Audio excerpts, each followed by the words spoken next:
Oke, Bismillah, Assalamualaikum warahmatullahi wabarakatuh.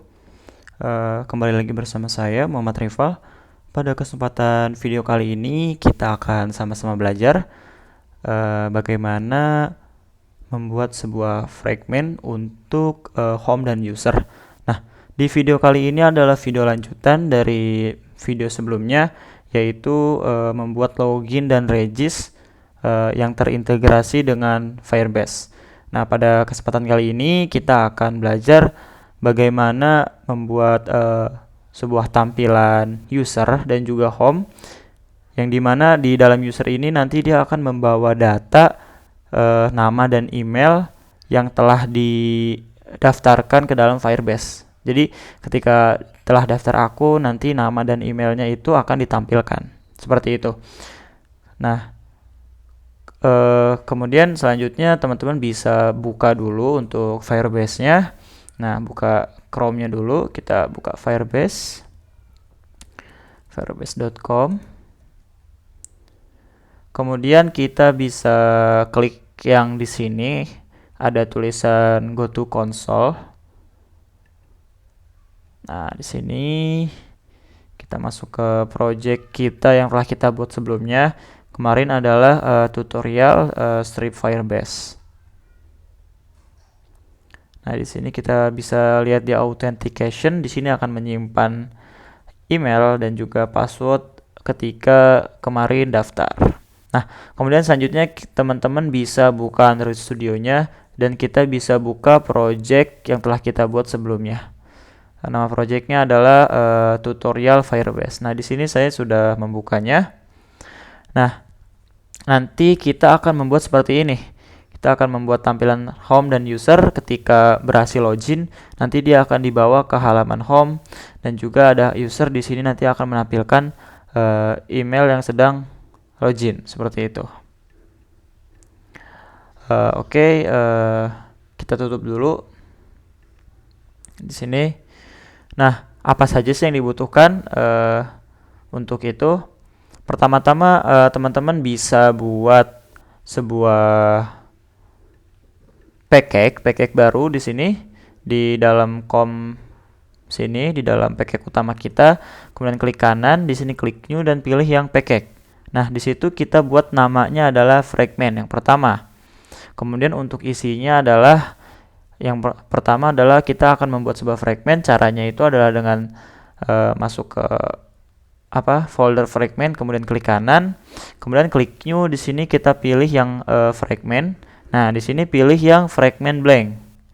Jadi seperti itu cara membuat fragment, yaitu klik kanan, new, pilih yang fragment, kemudian pilih yang fragment yang blank. Di sini kita akan menggunakan fragment yang blank. Kemudian setelah itu bisa menamakan dengan fragment home fragment, Kemudian yang kedua adalah user fragment. Nah, setelah kita membuat itu, nanti di sini kita akan mengalihkan, atau ketika dari login activity, ketika berhasil login, dia akan memanggil si main activity. Nah, di sini teman-teman bisa panggil ya. Kalau kemarin di sini hanya ada toast. Nah, sekarang teman-teman bisa tambahkan ini. Terus kita cut dulu biar rapi. Sini kita taruh bawah sini. Nah, teman-teman bisa menambahkan start activity, intent dari activity sekarang, login activity menuju ke main activity. Nah, kita akan membuat sebuah tab perpindahan untuk home dan user di main activity menggunakan view pager. Nah, kan biasanya dia pakai navigation, tapi pada kesempatan video kali ini saya akan menjelaskan menggunakan view pager seperti itu. Nah, nanti di sini akan dibawa ke main activity ketika loginnya berhasil. Nah, kemudian kita harus menyiapkan tampilan di main activity-nya. Jadi kita bisa buka untuk layoutnya di rest, kemudian layout. Di sini ada activity underscore main. Nah, di sini kita ganti ya, untuk kalau misalkan belum diubah biasanya constraint, kita ganti menjadi relative layout. Kemudian teman-teman bisa tambahkan untuk gravity-nya center, orientation-nya vertikal untuk ke bawahnya. Jadi vertikal ke bawah. Kemudian di sini saya menggunakan view pager. Sini menggunakan view pager untuk kontennya. Di sini teman-teman bisa lihat. Nah, di sini adalah view pager nih. Yang atas ini isinya adalah view pager, yang bawah ini adalah navigation-nya atau tab-tab untuk berpindahnya. Di sini view pagernya tinggal dibuat tag, kemudian tuliskan view pager. Nah, kemudian untuk width-nya match parent, height-nya match parent juga, sorry. Kemudian untuk ID-nya adalah view pager. Nah, kemudian selanjutnya ini sebelumnya belum diisi dulu ya.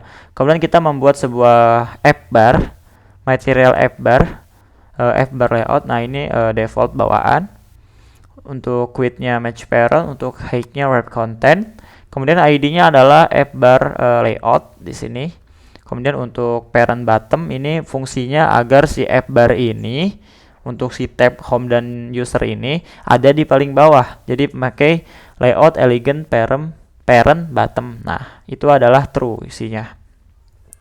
Oke, kemudian untuk isinya, untuk seperti kayak gambar dan juga title-nya di sini menggunakan material ya, material tabs. Nah, untuk tabs-nya tab 1, tabs 2 gitu. Di sini untuk width-nya pakai match parent, untuk height-nya pakai wrap content. Nah, kemudian untuk tab gravity-nya fill, tab inline label-nya true. Nah, tab modenya fixed itu biar kalau misalkan kita menambahkan tab lagi nanti dia ukurannya sama semua ya. Nah, di sini kita gunakan ID tabs. Nah, di sini nama ID-nya adalah tabs seperti itu. Jadi kita setting dulu untuk di activity underscore main seperti ini. Teman-teman bisa lihat atau bisa di pause dulu untuk videonya. Kemudian teman-teman bisa ikuti. Kemudian setelah ini selesai, teman-teman bisa membuat sebuah adapter untuk menampilkan si fragment-fragmentnya ini. Nah, teman-teman bisa buat package baru, namanya adalah adapter. Seperti biasa, klik kanan, kemudian new package. Nah, di sini di package utama ya. Kemudian dalam adapter ini kita membuat sebuah new Kotlin class file. Nah, di sini,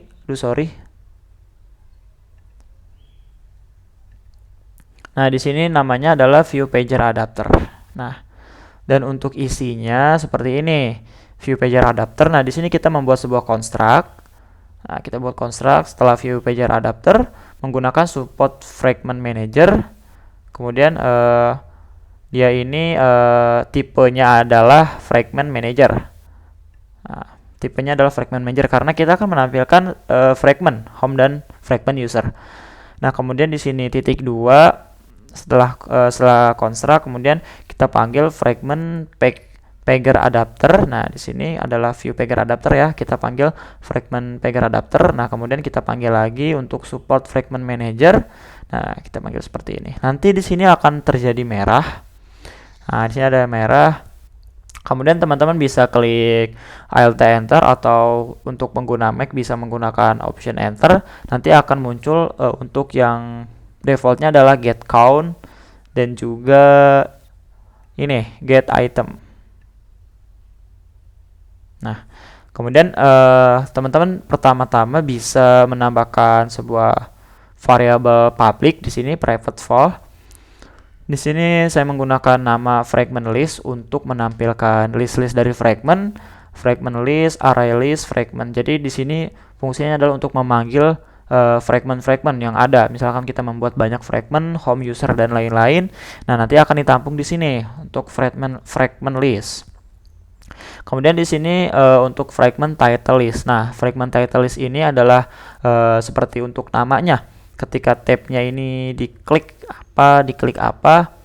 misalnya user, nanti ada gambar sama namanya gitu, ada logo sama namanya, seperti itu. Nah, ini adalah tipenya adalah string. Untuk yang fragment tadi, fragment listnya adalah tipenya adalah fragment. Kemudian untuk get count-nya ini adalah untuk menghitung jumlah fragment. Nah, fragment list size, ini kita menghitung fragment listnya. Kemudian di sini kita bisa tambahkan override baru di bawah get count, override fun get pack title. Nah, di sini fungsinya untuk mengeget si title atau nama-nama fragment yang dibuka gitu. Jadi seperti ini. Nah, ini adalah title-nya home dan user. Tulisan home dan user ini adalah title. Di sini kita bisa get pack title. Itu udah muncul secara otomatis di sini. Nanti kita bisa return ke fragment title list, nah, dengan position. Jadi agar posisinya tidak kebalik, sesuai dengan posisi dari indeks atau arraynya gitu. Indeks dari array. Nah, kemudian di sini untuk get itemnya kita untuk memanggil si fragmentnya satu persatu. Nah, kemudian di sini add fragment ini untuk menggabungkan ya antara fragment apa dengan title-nya apa gitu. Jadi di sini ada gambar home dengan home, gambar user dengan user, seperti itu. Kemudian setelah ini selesai untuk adapternya, teman-teman bisa bisa masuk ke main activity. Nah, di sini kita bisa setting di main activity. Seperti biasa kita menjadikan binding ya untuk main activity dengan cara let init var binding. Pilih yang activity main binding karena di sini kita ada di main activity. Kemudian di bawah super on create ini kita tambahkan binding sama dengan activity main binding dot inflate. Nah, kita panggil layout inflater. Kemudian untuk yang set content view-nya kita bisa ubah dari yang tadinya masih default menggunakan ID. Di sini kita bisa panggil binding.root. Kemudian saya di sini membuat sebuah function di sini setup tabs. Nah, kalau kita buat di sini nanti akan terjadi merah.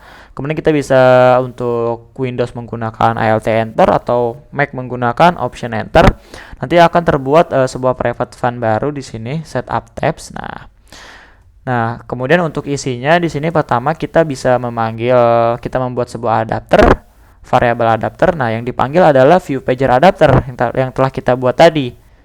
Nah, dengan parameter adalah support fragment manager di dalam construct ini.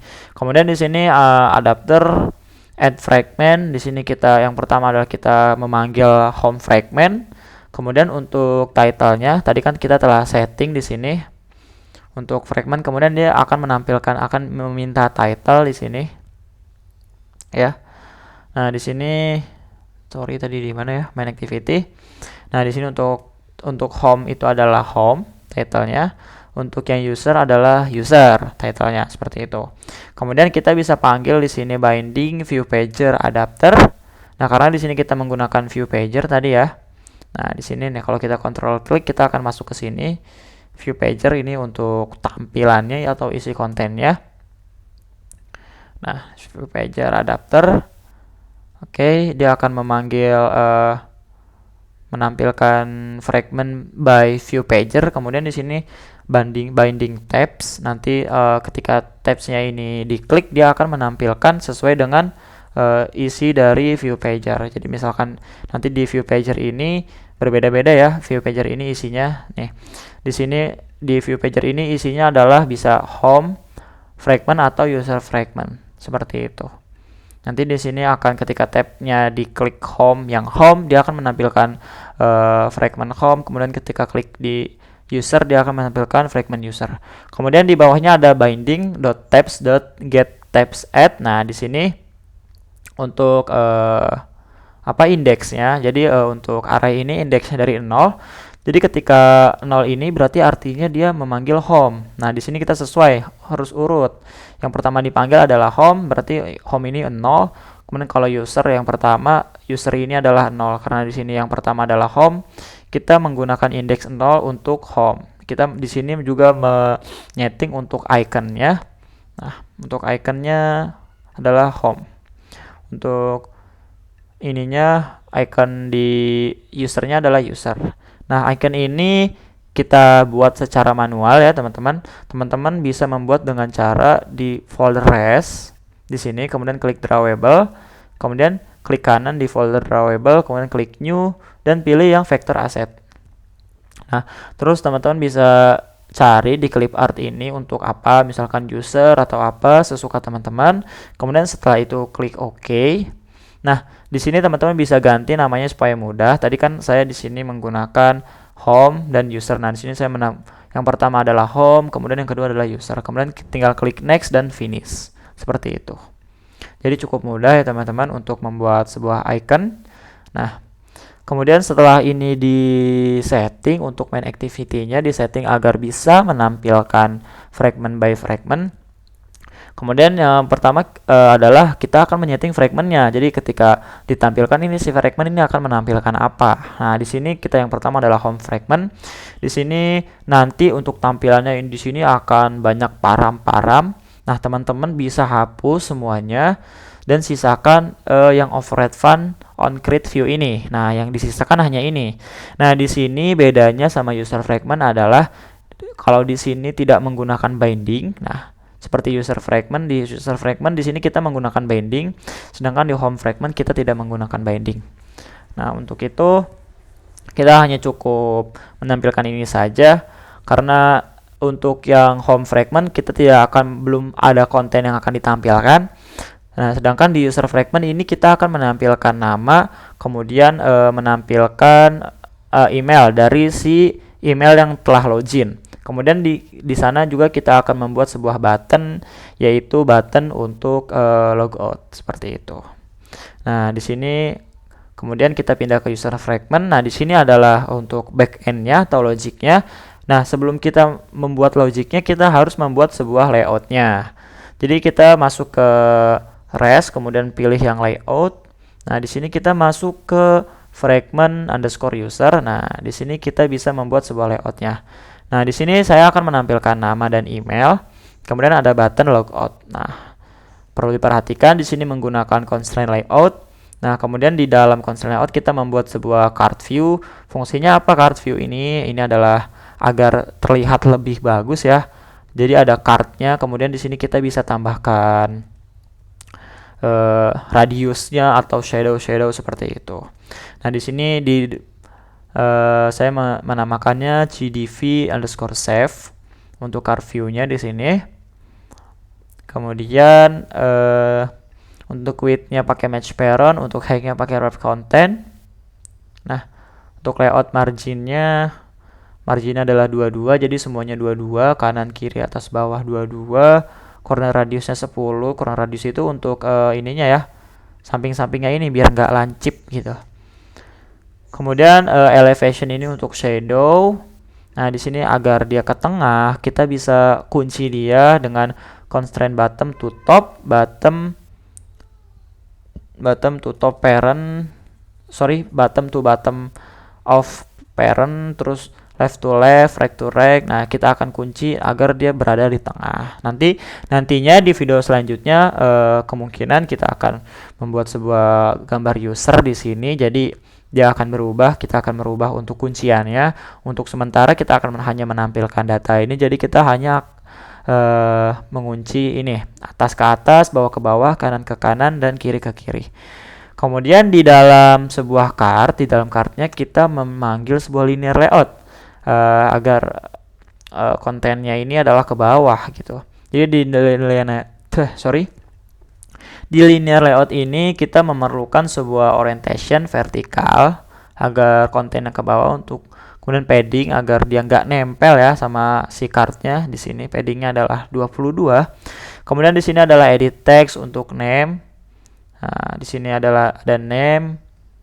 Untuk ID-nya edit underscore name, dan di sini ada email. Nah, email di sini kita menggunakan enable-nya false agar tidak bisa diklik. Nah, kemudian di bawahnya ada button logout. Nah, di sini adalah edit ya. Jangan lupa di sini ID-nya edit email, edit name.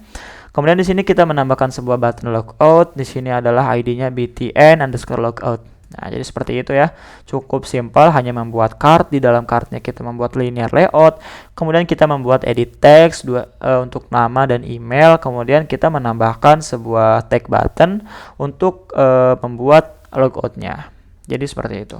Kemudian setelah layoutnya jadi, kita bisa masuk untuk setting di user fragment. Nah, di sini kita bisa memasukkan logiknya. Yang pertama-tama di sini kita akan membuatnya menjadi binding gitu agar tidak tercampur nantinya dengan ID dari konten home fragment atau yang lainnya. Nah, di sini kita menggunakannya dengan cara yang pertama kan nanti akan muncul param seperti biasa. Nanti kita sisakan untuk yang on create view-nya saja di sini.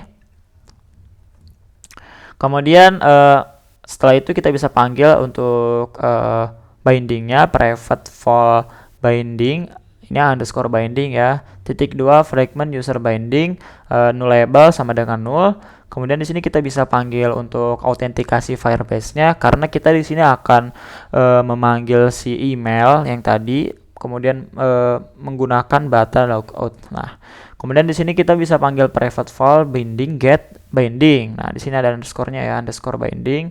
Kita kasih penekanan gitu bahwasannya ini adalah binding. Kemudian masuk ke onCreate view. Nah, di onCreate view kita tidak ubah apa-apa. Kita hanya ubah di sininya. Di sini nanti ada return. Nah, untuk yang returnnya kita ubah menjadi binding di sini. Kita akan menggunakan underscore binding sama dengan fragment user binding yang tadi telah kita buat. Kita panggil di atas inflate, inflator, container, false. Nah, kemudian kita return ke binding.root seperti itu. Kemudian di sini kita membuat sebuah onDestroy view. Ini seperti biasa, ini bawaan onDestroy view. Tinggal tulis saja langsung onDestroy view, nanti dia akan muncul. Pilih, kemudian nanti kita tinggal hanya tambahkan binding sama dengan null seperti itu. Kemudian kita bisa tambahkan lagi, kita membuat override fun on view create. Nah, on view created. Nah, di sini kita akan memanggil apa saja yang akan ditampilkan atau dipanggil gitu untuk isi kontennya. Di sini on view created. Nah, kita panggil, ntar otomatis dia terbuat seperti ini. Kemudian di dalamnya kita bisa panggil si autentikasi dari Firebase karena kita akan menampilkan nama, email, dan juga membuat button logout. Nah, di sini pertama kita panggil out Firebase sama dengan Firebase out.get instance. Kemudian di sini untuk memanggil user yang sedang login, data user yang sedang login, kita menggunakan variabel user. Kemudian kita panggil outnya dari Firebase intent ini. Kemudian kita panggil current user, artinya adalah user yang sedang login atau oke. Kemudian di sini kita membuat pengkondisian. Nah, di sini kita membuat pengkondisian untuk menampilkan menampilkan si nama dan email. Nah, di sini kita menggunakan if user tidak sama dengan null. Nah, kemudian kita panggil nih binding edt name. Nah, set text user dari display name. Nah, ini display name ini bawaan dari Firebase, nama display name ini. Kemudian kita binding edt email. Nah, kalau kita control klik di sini, dia akan dibawa ke edt email yang ini untuk menampilkan email gitu. Nah, kita set teksnya adalah email dari si user ini. Kemudian selanjutnya untuk button logoutnya kita bisa panggil binding.btnlogout.setOnClickListener. Jadi ketika button logoutnya diklik, dia akan berpindah halaman seperti itu. Nah, kemudian sebenarnya isinya adalah ini ya. Nah, agar supaya lebih rapih, kita bisa membuat sebuah function tombol keluar. Nanti dia akan merah ya, ditutup dengan construct. Kemudian kita bisa alt enter atau option return untuk yang Mac. Nanti di sini akan terbuat sebuah private fun baru namanya tombol keluar. Kemudian kita bisa panggil out Firebase get instant karena di sini dia di luar ini ya, di luar on view created. Nah, kita panggil lagi. Nah, di sini fungsinya agar kita memanggil si autentikasinya. Kemudian kita untuk logoutnya kita bisa panggil mudah ya, tinggal panggil out.singout gitu, out.singout. Ini artinya untuk logout. Kemudian setelah logout ini dia akan diarahkan ke ini ya, kita membuat intent atau perpindahan dari, karena di sini bukan activity, jadi di sini tidak dis tetapi konteks. Kemudian kita pindah ke login activity. Nah, kemudian kita buat finish activity finish supaya mendestroy activity sebelumnya. Jadi seperti itu. Mungkin cukup rumit ya. Teman-teman pasti masih ada yang bingung. Kalau masih ada yang bingung, teman-teman bisa tanyakan di kolom komentar atau bisa DM saya di Instagram. Nah, jadi penampilannya akan seperti ini. Ketika kita running, nanti dia akan tampil seperti ini ya. Kita logout dulu sebentar. Nah, nanti dia akan ditampilkan di halaman login. Nah, kita akan login menggunakan sebuah akun yang telah kita buat tadi di sebelumnya, yang telah kita buat sebelumnya di video sebelumnya. Nah, dia sudah menyimpan di Firebase. Nah, kita bisa buka di sini. Nah, di sini adalah dengan email rival@gmail.com. Nah, kita bisa masuk rival@gmail.com. Kemudian di sini passwordnya adalah seperti yang telah kita ketahui. Untuk password default dari si Firebase ini adalah minimal 6 karakter. Nah, kemarin saya menggunakan password 1 sampai dengan 6. 3, 4, 5, 6. Kemudian kita klik login. Nah, nanti dia akan pindah ke halaman home. Nah, kemudian di halaman usernya ya, kita telah setting untuk dia menampilkan name dan email. Nah, harusnya dia menampilkan. Untuk name-nya karena kita tidak menginput ya, menginput namanya, jadi kita di sini tidak ditampilkan karena belum ada datanya dalam Firebase. Kemudian untuk email karena sudah ada, dia akan menampilkan. Nah, di sini email yang login adalah rival@gmail.com. Seperti itu. Jadi insya Allah di video selanjutnya kemungkinan kita akan menambahkan sebuah gambar karakter sini, gambar untuk user. Kemudian kita akan membuat sebuah update data yaitu dengan menambahkan name dan lain-lain. Nah, di sini ada tombol logout. Nanti ketika kita klik logout ini dia akan pindah dengan logout ke ini, ke halaman login seperti itu. Kita coba logout, nah dia akan pindah ke halaman login. Jadi seperti itu untuk video kita kali ini. Saya mohon maaf jika ada salah dan kurangnya. Kita bertemu di video selanjutnya. Jangan lupa like, comment, dan subscribe. Saya undur diri. Wassalamualaikum warahmatullahi wabarakatuh.